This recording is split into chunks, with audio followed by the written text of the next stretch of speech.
দেখো বাংলা মাসের নাম নিয়ে এসেছি, পড়াশোনার মাঝে একটু ফ্রেশনেসও দরকার হয়। ঠিক আছে? ফ্রেশনেসও দরকার হওয়ার মাঝে আমি বাংলা মাসের নাম, ঠিক আছে? বৈশাখ থেকে চৈত্র। তো আমি বুঝিয়েছি এটা বলব না যে আমার ভিডিওটা দেখো না। ঠিক আছে? তোমরা দেখো, ঠিক আছে?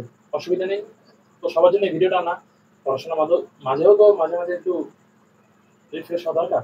তো দেখো, ১ম এ আছে বাংলা মাসের নাম, ঠিক আছে?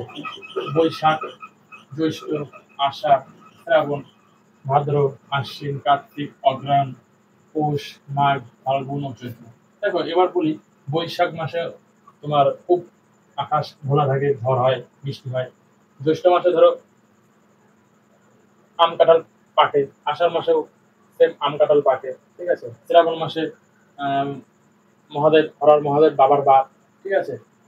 শ্রাবণ মাসে, ভাদ্র মাসে তোমার বর্ষা, আশ্বিন মাসে পুজো, কার্তিক মাসেও পড়ে যায় পুজোটা মাঝে, মাঝে। কার্তিক মাসে ধরো কার্তিক পুজো, অগ্রহায়ণে ধরো নবান্ন, প্রতিটা বাঙালি আমাদের বাড়িতে, তোমাদের বাড়িতে, আপনাদের বাড়িতে, সবার বাড়িতে নবান্ন হয়।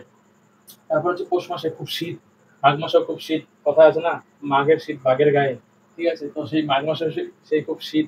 ঠিক আছে? আর কি বলবো, মাঘ মাসে, তারপর ফাল্গুন মাসে সরস্বতী পুজো, অথবা মাঘ মাসেও পড়ে যায় সরস্বতী পুজো, ফাল্গুন মাসেও পড়ে যায় এক এক সময়। ফাল্গুন মাসে তোমার আহ গরমটা আসতে থাকে তখন, ঠিক আছে? ফাল্গুন মাসে তখন গরমটা আসতে থাকে। চৈত্র মাসে তো খুব গরম, মানে কাঠ ফাটা, কাঠ ফাটা, মাটি ফাটা, জল শুকিয়ে যায়, গঙ্গা জল শুকিয়ে যায়। তো চৈত্র মাসে হয় এটা। তো বৈশাখ জ্যৈষ্ঠ আষাঢ় শ্রাবণ থেকে চৈত্র পর্যন্ত আমি করে দিলাম। ঠিক আছে? তো এই একটা নর্মাল ভিডিও ছিল, একটা জটিল। তো এটাই, আসছি নেক্সট ভিডিও নিয়ে আরো নিত্য নতুন ভালো বাজেট ট্রিক্স ব্যাপার নিয়ে। তো এটা এখন আমি বলবো না কি ক্লাস নিয়ে এসেছি। চ্যানেলটি অবশ্যই পাশে থাকবে। Thanks for watching. ধন্যবাদ।